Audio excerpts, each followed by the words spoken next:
Сегодня я наконец-то расскажу об испытаниях парафинового теплоаккумулятора.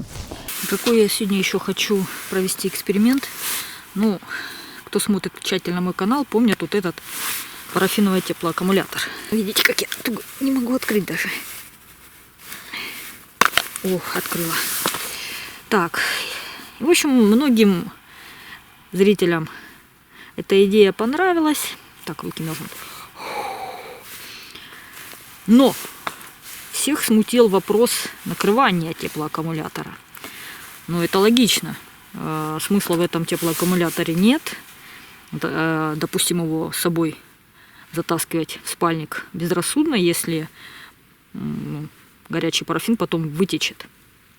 Вот.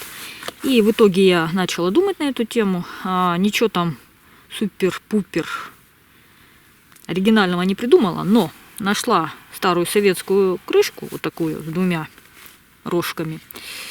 Эта крышка предназначена для, ну, в общем, для закрывания консервированных овощей. То есть эта крышка погружается в кипяток, как тут написано, на несколько секунд. И потом накрывается. И потом она стягивается и очень плотно держит банку. Когда я опубликовала первый ролик о том, как я его делала, этот ролик получил множество отзывов в том плане, что это непрактично, есть другие более практичные варианты. В основном предлагались, конечно, какие-то промышленные покупные варианты. Никто с вами не спорит. Конечно же, много практичных, эффективных, классных вариантов. Дело не в этом, дело в экспериментах. Мне интересно было попробовать, как работает парафиновый теплоаккумулятор. И он работает. 5 раз я пользовалась этим теплоаккумулятором. Один раз я провела полное испытание, когда ночевала рядом с волками. Но тогда я не доснимала именно о теплоаккумуляторе самом. Именно вой волков меня отвлек от этой темы. Но однако именно той ночью я уже испытала теплоаккумулятор. То есть я его разогрела, накрыла крышкой и уложила к себе в спальник. Я не скажу точно, сколько он часов работал, но по субъективным оценкам работал долго. Где-то 3,5-4 часа он греет. Вот напоминаю, как выглядит теплоаккумулятор. Как я его делала, вы можете посмотреть в ролике отдельном. Теперь нам надо, чтобы парафин расплавился, перешел в жидкое состояние. Вот сегодня я протестирую этот теплоаккумулятор, возьму его с собой в спальник. Именно упакую по системе, которую я продумала. Посмотрим, прольется, не прольется. Сколько продержит тепло. Теплоаккумулятор набирает обороты. Горит все сильнее и сильнее.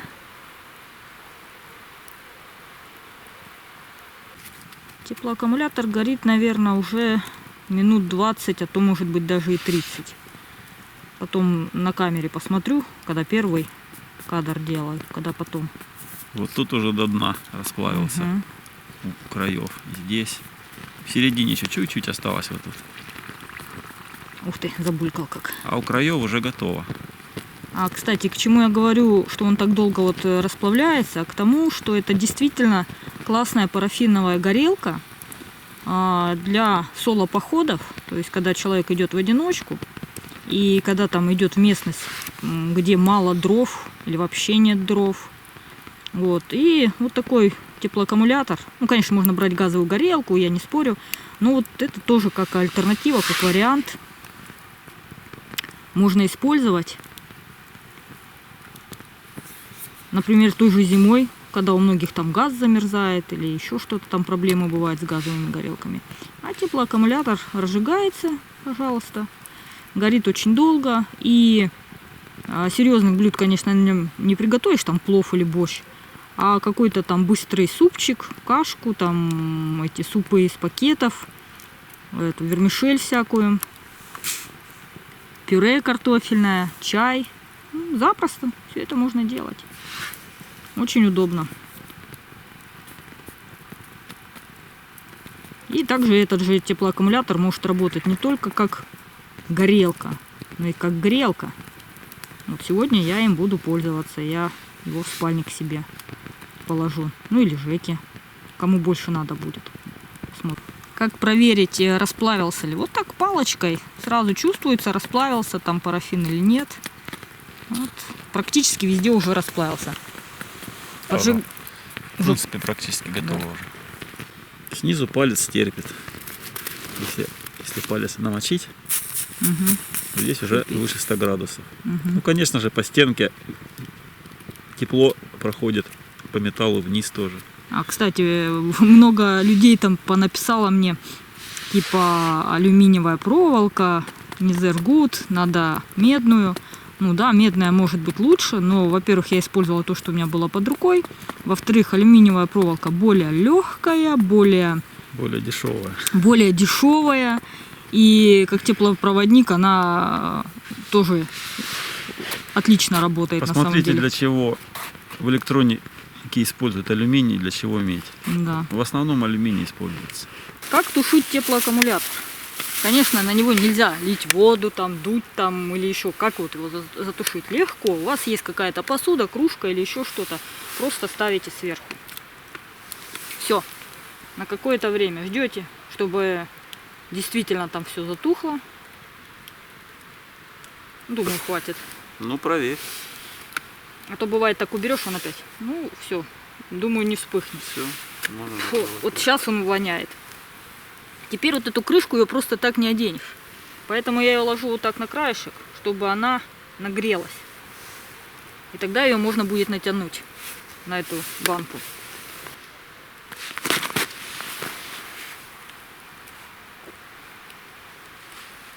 Вот теперь туда девать, да? Так, дай. Перевернуть надо.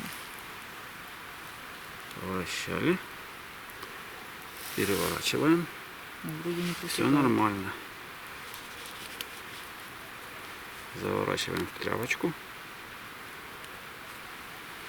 Помоги. Все. Руки, правда, немножко где-то там. Так, давай. Я ее прям в мешочек полностью.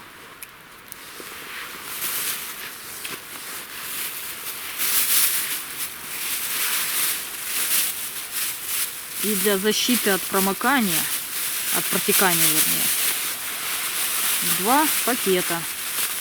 И вот эта система, во-первых, мешочек тканевый, во-вторых, 2 пакета, это все для чего? Это для того, что теплоаккумулятор будет работать дольше.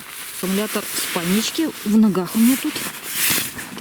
20-40, грубо говоря. Теплоаккумулятор у меня в ногах, греет уже.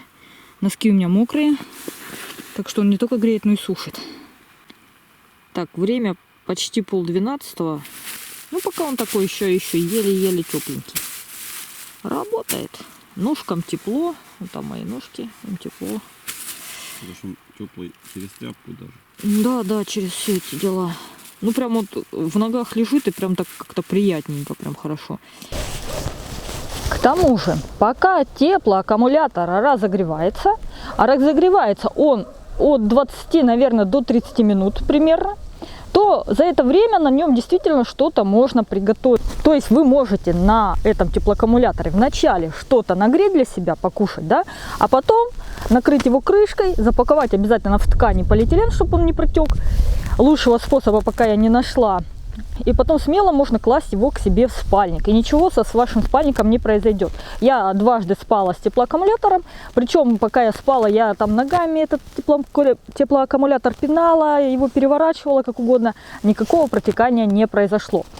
Конечно, такой теплоаккумулятор идеальный бы получился бы из какой-то готовой банки металлической, с металлической закручивающейся крышкой. Вот если вы знаете, какой продукт производится в таких банках, где его можно приобрести, то напишите мне. Я тоже с удовольствием приобрету такую баночку, закручивающейся крышкой, и куплю его. И куплю этот продукт именно для того, чтобы сделать более удобную модель теплоаккумулятора. Получается, что вопрос с качественным накрытием теплоаккумулятора остается открытым. Каждый из вас может решить эту проблему. Но опять же, не для меня, а для себя, если вам эта тема интересна. Я пока обхожусь вот этой полиэтиленовой крышкой. Теплоаккумулятор свой я использовала уже 5 раз. сразу вам говорю, у меня нет цели кому-то доказать, что этот теплоаккумулятор, вау, крутая вещь, и всем срочно нужно их делать. Нет. Хотите, пробуйте, экспериментируйте. Не хотите, покупайте газовые горелки, носите печки-щепочницы. Все варианты хороши. Мне просто нравится пробовать разные варианты. На этом все. С вами была Татьяна Гордеева. До новых экспериментов. Пока-пока. Ну что, вода закипела. Закипала, правда, долго. Ну, по той простой причине, что на улице мороз, ветер. Пламя сдувается. Я его, конечно, закрыла как могла, но не совсем тщательно.